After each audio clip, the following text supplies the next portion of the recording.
नमस्कार, आप देख रहे हैं एवन टीवी का खास कार्यक्रम आज का एजेंडा और आपके साथ मैं हूं आशीष तिवारी। आज का एजेंडा में हम चर्चा करेंगे वन नेशन वन इलेक्शन को लेकर। जी हां, 191 दिनों में रिपोर्ट तैयार की गई है और रिपोर्ट के आधार पर मोदी कैबिनेट ने अब उस प्रस्ताव को मंजूरी दे दी है जिसमें एक देश एक चुनाव की बात की जा रही है। आने वाले दिनों में पूरे देश में लोकसभा चुनाव और विधानसभा चुनाव एक साथ हो सकते हैं। इसी मुद्दे पर आज चर्चा करेंगे। चर्चा करने के लिए मेरे साथ स्टूडियो में मौजूद हैं बीजेपी प्रवक्ता सुमित श्रीमाल जी, आपका बहुत बहुत स्वागत है। कांग्रेस प्रवक्ता करणवीर सिंह जी राजपुर, आपका भी बहुत बहुत स्वागत है। करणवीर जी, वन नेशन वन इलेक्शन फिर से एक आवाज मुखर हो रही है और इस प्रस्ताव को मोदी कैबिनेट ने मंजूरी दे दी है। केंद्र सरकार ने अपनी मंशा जाहिर कर दी है। आने वाले 2029 के चुनाव एक साथ हो सकते हैं, क्या कहेंगे? आशीष जी, ये एक शुद्ध राजनीतिक स्टंट है, जनता को, देश की आवाम को गुमराह करने के लिए। आप वन नेशन वन इलेक्शन की बात कर रहे हैं और आप बात कब कर रहे हैं जब देश के अंदर 2 राज्यों के चुनाव है। जम्मू कश्मीर के अंदर 10 साल बाद चुनाव हो रहे हैं, तब आप इस तरह का शिफगा छोड़ रहे हैं कि हम वन नेशन वन इलेक्शन कराना चाहते हैं। हरियाणा के अंदर चुनाव है, वन नेशन वन इलेक्शन कराना चाहते हैं। हरियाणा और जम्मू कश्मीर की जनता जानना यह चाहती है कि पिछले 10 सालों के अंदर आपने वहां किस तरह का शासन चलाया, महंगाई पे, बेरोजगारी पे, और जो जिस तरह से दलित पे, किसान पे किस तरह से आप अत्याचार करते हुए लगातार आ रहे हैं, बात उस पे होनी चाहिए थी। बात तो इन्होंने कर दी वन नेशन वन इलेक्शन की। आप देखिए, एक मिनट आशीष जी, करणवीर जी, मैं इसलिए रोकना चाहूंगा। आपने कहा कि हरियाणा के और जम्मू कश्मीर के विधानसभा चुनाव है, इस दौरान ये बातचीत कर ली गई है। कौन सा ऐसा समय होगा जब ये बात की जा सकती है? इसके बाद में आगे देखेंगे, गुजरात के चुनाव आ जाएंगे। हर 6 महीने या साल भर में चुनाव आ रहे हैं और ऐसे समय में अब कोई न कोई राज्य में चुनाव होंगे। अब विपक्ष क्यों डर रहा है? वन नेशन वन इलेक्शन में क्या नुकसान क्या है? नुकसान बता तो रहा हूं मैं आपको कि जब जहां पर भारत के अंदर 4130 तो विधानसभा है, 543 लोकसभा सीटें हैं। इतने बड़े राज्य, इतने बड़े देश के अंदर 60 लाख ईवीएम और 60 लाख वीवीपैट की आवश्यकता होगी।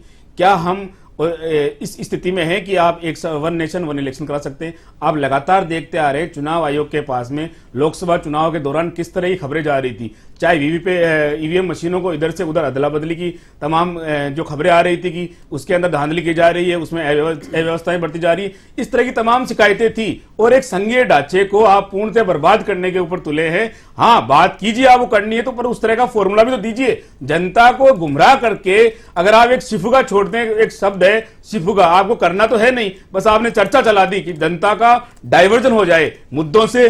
महंगाई पे, बेरोजगारी पे, किसान के मामले में भारतीय जनता पार्टी कुछ नहीं बोलना चाहती। एक चुनावी एक देश एक चुनाव की बात करने लग गई। चुनाव हो कहां रहे हैं? अभी आपने देखा कि पिछले कुछ महीनों में राजस्थान के अंदर ही 5 निगम, 28 नगर पालिकाएं और 16 नगर परिषद चुनाव को टाल दिया गया। तो लोकतंत्र के लिए ये बहुत ही अच्छी खबर नहीं है। होता यह कि इसमें एक आम सहमति बनती पूरे भारत के अंदर, अगर लोग इसे चाहते तो इसको लाया जा सकता था। बिल्कुल, वो तो चुनाव टालने की बात आपने की। छात्र संघ के चुनाव आप ही की सरकार ने टाल दिए थे, जो कि आज भी छात्र संघ के चुनाव अटके पड़े हैं। तो ऐसे में चुनाव टालना, और अगर वन नेशन वन इलेक्शन होगा तो 2029 में नंबर आएगा और विधानसभा चुनाव का जो कार्यकाल है, विधानसभाओं का कार्यकाल है, वो बढ़ाने की बात की जा रही है। सुमित जी। बिल्कुल, मैं सबसे पहले तो माननीय प्रधानमंत्री नरेंद्र मोदी जी का इस फैसले के लिए बहुत ही आभार व्यक्त करता हूं और जनता भी आभार व्यक्त कर रही है। मेरे भाई जैसा कह रहे थे कि सबसे पहले मैं इनको एक जानकारी भी देना चाहूंगा कि 1951 से 1967 के बीच में वन नेशन वन इलेक्शन हुआ करता था, लेकिन कांग्रेस शुरू से ही सिर्फ अपने स्वार्थ के लिए और कुछ अव्यवस्थाओं के चलते हुए वो वन नेशन वन इलेक्शन को खत्म कर दिया गया। लेकिन 2015 से ही माननीय प्रधानमंत्री नरेंद्र मोदी जी बिल्कुल इसके लिए तैयारी में बिल्कुल तैयार थे, रेडी बिल्कुल। और 2023 में बिल्कुल इसके लिए कमेटी गठित कर दी गई थी। और जो ये कह रहे हैं कि अभी हरियाणा और जम्मू कश्मीर में चुनाव है इसलिए, लेकिन मैं आपको जानकारी देना चाहूंगा कि वास्तव में आशीष जी अभी आपने बिल्कुल सही बात कही कि पूरे देश में कहीं ना कहीं लगातार आज हरियाणा और जम्मू कश्मीर के अगले वर्ष के गुजरात के होंगे, फिर किसी और राज्य के होंगे, और लगातार ये उस बात को नहीं देख रहे कि देश के हित के लिए, जनता के हित के लिए क्या है। आप देखिए कि चुनाव लगातार होते हैं, आचार संहिता लागू हो जाती है 6-6 महीने तक, और लगातार वो कर्मचारी जो जिस विभाग में लगे हुए हैं, चाहे वो शिक्षा विभाग के, अब शिक्षा विभाग का कार्य है कि बच्चों को पढ़ाना, और वो वास्तव में क्योंकि स्थिति एक ऐसी बन जाती है जब वो बच्चों को पढ़ाने के साथ में उनको वहां थोड़ा डाइवर्ट होना पड़ता है और उनको इलेक्शन के लिए लगना होता है। लेकिन मैं निवेदन करूंगा बिल्कुल ये देश के हित में है, क्योंकि जब वन नेशन वन इलेक्शन होगा तो निश्चित ही उनको समय मिलेगा बच्चों को एजुकेशन के लिए और बेनिफिट्स मिलेंगे। और आप देखिए कितने खर्चे, आप देखिए कितने, मैं कह रहा हूं देश की अर्थव्यवस्था पर बहुत ही बड़ा प्रभाव पड़ने वाला है। और मैं समझता हूं कांग्रेस को तो शुरू से ही सभी चीजों में, आप शुरू से देखते आइए, देश के हित में तमाम बड़े मुद्दों को लेकर के जब भी फैसला हुआ, जब भी, और ये बोल रहे सिर्फ बातें नहीं, हम फैसला भी करते हैं। धारा 370 किसने हटाई, लेकिन इनको धारा 370 हटने में भी दिक्कत हो गई थी। राम मंदिर, ये सनातनियों का देश है, जब राम मंदिर बना तो भी कांग्रेस को दिक्कत हो गई। आप देखिए यहां 3 तलाक खत्म हुआ तो भी इनको दिक्कत हो गई। पीओके लेने की हम बात कर रहे हैं तो भी इनको दिक्कत हो गई। यहां पर तमाम के देश के बड़े मुद्दों को लेकर के भारतीय जनता पार्टी काम कर रही है, लेकिन कांग्रेस को हर बार दिक्कत होती है। लेकिन ये आदरणीय कांग्रेस के प्रवक्ता को मैं ये कहना चाहूंगा कि जनता सब जानती है, जनता मूर्ख नहीं है, भोली जरूर है। तो ये भोली जनता सब जानती है वन नेशन वन इलेक्शन के कितने बेनिफिट्स हैं, और बिल्कुल जनता भी यही चाहती है। लेकिन भारतीय जनता पार्टी लगातार देश के तमाम वो बड़े मुद्दों को जो राष्ट्र के हित के लिए हैं वो उनको लेकर के कार्य कर रही है, ना कि एक परिवारवाद के लिए। अब आप बताइए, आप गणेश पूजा पर इनको आपत्ति हो गई, इनको गणेश पूजा पर आपत्ति हो गई। अरे भाई ये देश सनातनियों का देश है, तो क्या इनको गणेश पूजा पर आपत्ति हो गई? राहुल गांधी जी को हो गई। आप बताइए आशीष जी, मैं एक निवेदन करना चाहूंगा, इनको सिखों पर आपत्ति हो गई। गणेश पूजा की बात बाद में कर लेंगे, ठीक है। चलिए मुद्दे की बात करते हैं, ठीक है। आप चर्चा को मुद्दे पर रहने दीजिए। जो मुद्दा है आज वन नेशन वन इलेक्शन का, करणवीर जी, अगर वन नेशन वन इलेक्शन होता है पूरे देश भर में, अभी 2024 की बात करें तो 1,35,000 करोड़ रुपए खर्च किए गए चुनावी जो व्यवस्थाएं हैं उनको बनाने में। अगर उनके साथ में केवल ईवीएम अरेंज करनी पड़ेगी, वही पोलिंग बूथ होंगे, वही पोलिंग कर्मचारी होंगे, पोलिंग पार्टियां होंगी, और उसी मशीनरी, उसी मैन पावर से वो चुनाव संपन्न करा लिए जाएंगे। सबको जो दिया जाता है, भत्ता दिया जाता है, वो भत्ता आप अगर जोड़ेंगे, ट्रांसपोर्टेशन जोड़ेंगे, सारी चीजें जो व्यवस्थाएं हैं, पूरा देश लगा पड़ा रहता है। रैलियों का आयोजन होता है, विधानसभा चुनाव के लिए अलग रैली आयोजित करनी पड़ेगी, पार्टियों पर भी लोड पड़ता है। आप अगर विधानसभा चुनाव अलग करते हैं, लोकसभा चुनाव अलग करते हैं, तो पार्टी फंड में पैसा जुटाना है और फिर बड़ी चुनावी रैलियां करना है, रोड शो करना है। पूरा पब्लिक का जो टाइम है, पैसा है, वो सारा जो एनर्जी है, वो सारी खर्च सिर्फ चुनावी माहौल में। ये देश पूरी दुनिया में सबसे नंबर 1 बन चुका है आबादी के मामले में। इस आबादी को कार्य के क्षेत्र में, कार्य की दिशा में लगाना सबसे बड़ी जिम्मेदारी है। वो किसी पार्टी की नहीं, पूरे सभी पार्टी के नेताओं की पार्टीवादी सोच से ऊपर उठकर के आगे बढ़ने की जरूरत है। ऐसे में क्या डर लग रहा है विपक्षी पार्टियों को कि वन नेशन वन इलेक्शन अगर करवा लिया जाता है तो दिक्कत क्या है, परेशानी किस चीज की है, डर किस बात का है? जी बिल्कुल आप सही कह रहे हैं। मैं मानता हूं बहुत बड़ा देश है, व्यवस्थाओं की बहुत कमी है, पर आप ये तो देखिए किसी फॉर्मूले के साथ आइए ना। आपने एक, मैंने फिर से कहा, एक सिफू का जैसा शब्द है वो छोड़ दिया, वन नेशन वन इलेक्शन। आप चुनाव करा रहे हैं, जनता वोट डालने जा रही, जनता के दिमाग में यही रहेगा कि हमारी सरकार कितने दिन तक प्रभावी रहेगी नहीं रहेगी। आप समय देखिए, आपके पास पर्याप्त समय था, आपके पास बहुमत था, तब आप लेके आते, आम सहमति बना के लाते, इसके ऊपर दलों से बातचीत करनी चाहिए थी। 7 देशों के ऊपर, जो भारत जितना जैसे बड़े देश में अंदर ये वन नेशन वन इलेक्शन की बात कर रहे हैं, और इस कमेटी का जो मसौदा तैयार किया गया है, आशीष जी 7 देश है जो गोवा से भी छोटी स्थिति के देश है, उनके ऊपर सर्वे करके तो ये रिपोर्ट तैयार की गई है। क्या इसमें विपक्षी दलों की राय को महत्ता दी गई है या नहीं दी गई? आम सहमति बनाने की आवश्यकता है, बिल्कुल, चाहे पंजाब, महाराष्ट्र, गुजरात। एक मिनट आशीष जी, बिल्कुल कमेटी का मैं नाम बता देता हूं, से लेके नॉर्थ इंडिया, कन्याकुमारी से आपने कहा क्या विपक्षी दलों को अपनी बात रखने का मौका दिया गया है। जो 8 सदस्यीय कमेटी है उसमें रामनाथ कोविंद लीड कर रहे हैं, उसके अध्यक्ष हैं, हरीश साल्वे वरिष्ठ अधिवक्ता हैं, अमित शाह गृह मंत्री हैं, अधीर रंजन चौधरी हैं जो कि कांग्रेस के नेता हैं, गुलाम नबी हैं जो पहले कांग्रेस में हुआ करते थे, डीपीए पार्टी से हैं, एनके सिंह है 15वें वित्त आयोग के पूर्व अध्यक्ष, डॉक्टर सुभाष कश्यप है, संजय कोठारी है। ये सब लोग मिलकर के इस कमेटी में 191 दिनों तक अध्ययन किया गया है और उसके बाद सिफारिश पेश की गई है कि पूरे देश में वन नेशन वन इलेक्शन कराया जा सकता है, जो पहले भी हुआ है और फिर से कराया जा सकता है। बार बार आचार संहिता लगना, बार बार विकास के कार्य रुकना और सारा जो कामकाज है वो चुनावी इस पूरे माहौल में फंस करके रह जाना। तो ऐसे में क्या सभी पार्टियों को, अगर आपकी चुनौतियां अलग अलग में भी है तो इसमें भी हो सकती है, आप मिलकर के भी चुनाव लड़ सकते हैं। वन नेशन वन इलेक्शन से दूर क्यों भाग रहे हैं? आशीष जी, राष्ट्रपति रामनाथ कोविंद जी, पूर्व राष्ट्रपति जी के नेतृत्व में समिति ने मार्च के अंदर ही रिपोर्ट सौंप दी थी।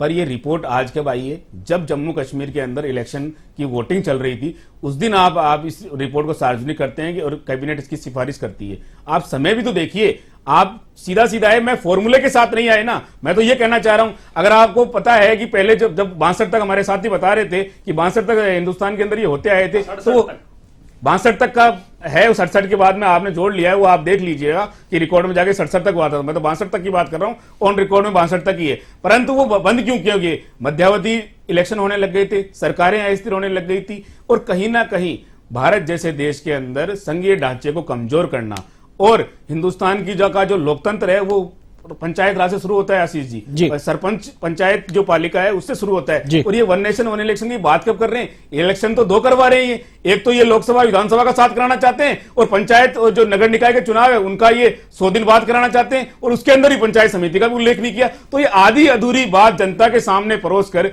जनता को भ्रमित ही कर रहे हैं आप। उनको आप सॉल्यूशन की तरफ नहीं लेके जा रहे। होता ये पूरे देश के अंदर आम सहमति बनती, हाँ अगर देश चाहता तो एक वन नेशन वन इलेक्शन की तरफ जाया जा सकता था, पर वो सुविधाएं वो चुनाव आयोग के ऊपर जिस तरह की आपत्तियां लगातार आप देखते हैं, अगर नतीजों को लेकर आप तो ये बताइए कि वन नेशन वन इलेक्शन होता है तो नतीजे कितने दिन में डिक्लेयर हो जाएंगे? आप हम देखते हैं ईवीएम मशीन को लेकर सुरक्षा के किस तरह के बंदोबस्त रहते हैं। क्या कमियां पाई गई?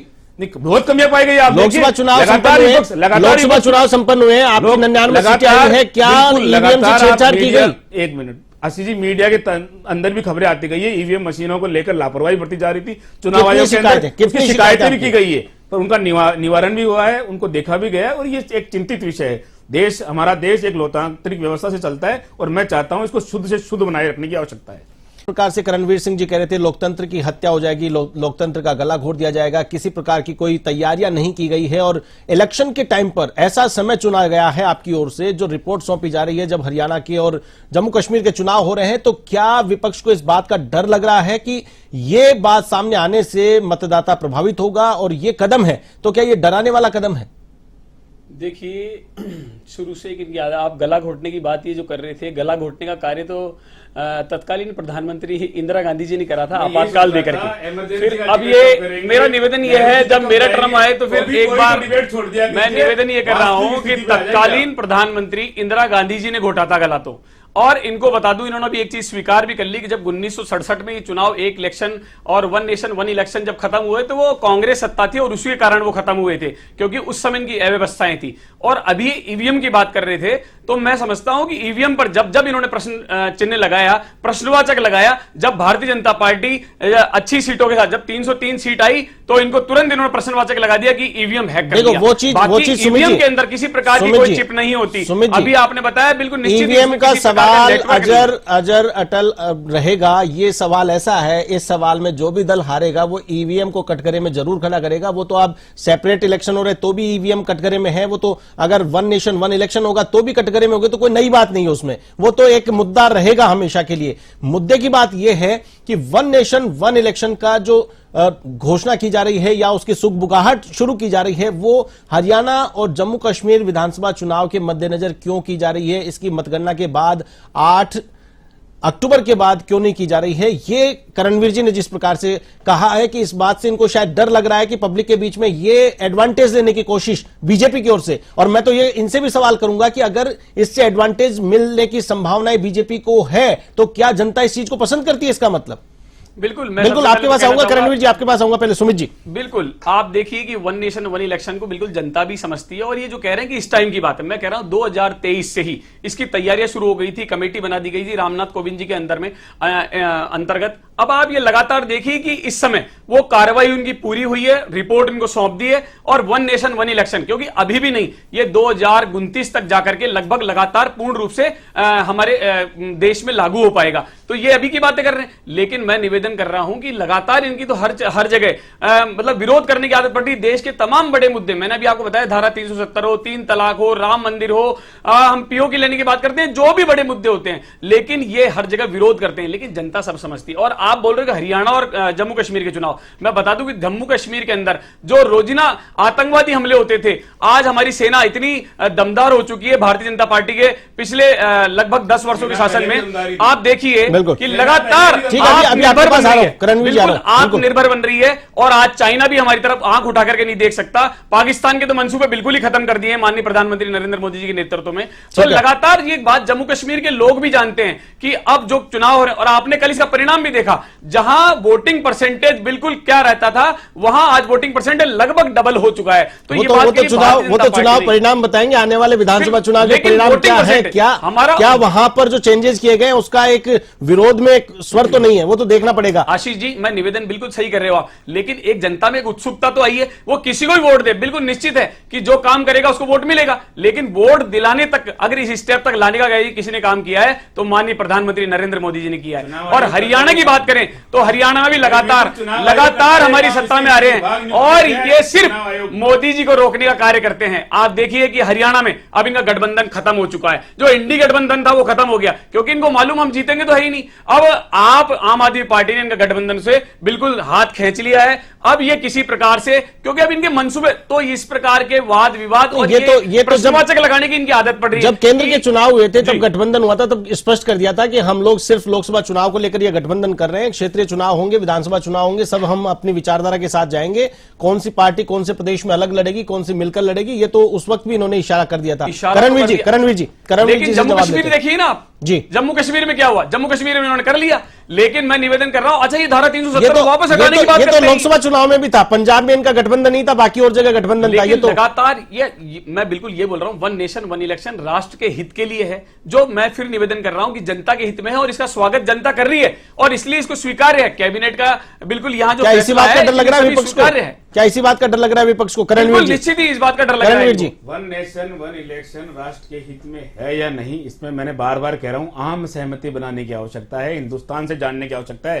हिंदुस्तान के मन की बात होनी चाहिए, मोदी जी के मन की बात होने से काम नहीं चलेगा। और आप लगातार बिल्कुल मैं कह रहा हूं, अभी रुक जाइए आपातकाल, अभी रुक जाइए आपातकाल, अभी आपको ठीक है, अभी आपको डिबेट जब भी ठीक है, मुझे तो ये समझ में नहीं आता आशीष जी, जब भी कोई कांग्रेस से डिबेट करने आता है तो ये बीच में ठीक है। चलिए करणवीर जी, नहीं आता, करणवीर जब भी कांग्रेस से कोई डिबेट करने आता है तो उनकी पिंडलियों में दर्द कैसे होने लग जाता है। स्वर्गीय इंदिरा गांधी जी के नाम पे, जवाहरलाल नेहरू जी के नाम पे, राजीव गांधी जी के नाम पे, अब स्वयं राहुल गांधी जी के नाम से खर्रा खर्रा में काट रहे हैं, बार बार बात नहीं करना चाहते। तो देशभक्ति अब इनकी आत्मा दम तोड़ चुकी है, क्योंकि अब इनको लग रहा है कि देशभक्ति में जब भारतीय जनता पार्टी जवाब ले लेते हैं करणवीर जी से, फैसले कर रही है, मुद्दे की बात कीजिए, जिस मुद्दे में बात करने आए। ठीक है करणवीर जी, करने नहीं आए, चलिए करणवीर जी नहीं करने विरोध करने के अलावा कुछ। करणवीर जी, मैं आपको बता रहा था, इन्होंने कहा वन नेशन वन इलेक्शन की बात, मैं तो फिर कह रहा हूं, भारत की जनता से आम सहमति लेनी कैसे बनाई जा सकती है? आप एक बार एक मॉडल प्रस्तुत करके बता सकते हैं। बताइए, हिंदुस्तान के अंदर कितने राजनीतिक दल और क्षेत्रीय दल है, क्या उनकी राय ली गई? क्या लोकतांत्रिक ढांचे की आप बात करते हैं? चुने हुए प्रतिनिधि पूरे देश को चला रहे हैं, संविधान बनाने का अधिकार उन्हें दिया गया है, उसमें अमेंडमेंट का अधिकार दिया गया है, वहां से कमेटी बनाई गई है। क्या वो कमेटी गलत है? जो मैंने नाम आपको पढ़ के बताया, वो कमेटी क्या है? इस पे सवाल कितने उठे? मैं कह रहा हूं आपको, 7 देशों पे जो राजस्थान के, तो देश में राज वो करेगा, देश में नियम वो बनाएगा जिसके पास बहुमत होगा। आशीष जी, आप छोटे से जगह पे सर्वे करके, छोटे 7 देशों पे सर्वे करके, और भारत जैसे भूभाग के ऊपर वो थोपना चाह रहे हैं। मैं तो ये कहना चाह रहा हूं, उसमें टेक्निकल पॉइंट क्या है कि आप ये बताइए कि जब राजस्थान के अंदर कांग्रेस कितना बड़ा विपक्षी दल है, क्या उनसे सहमति ली गई?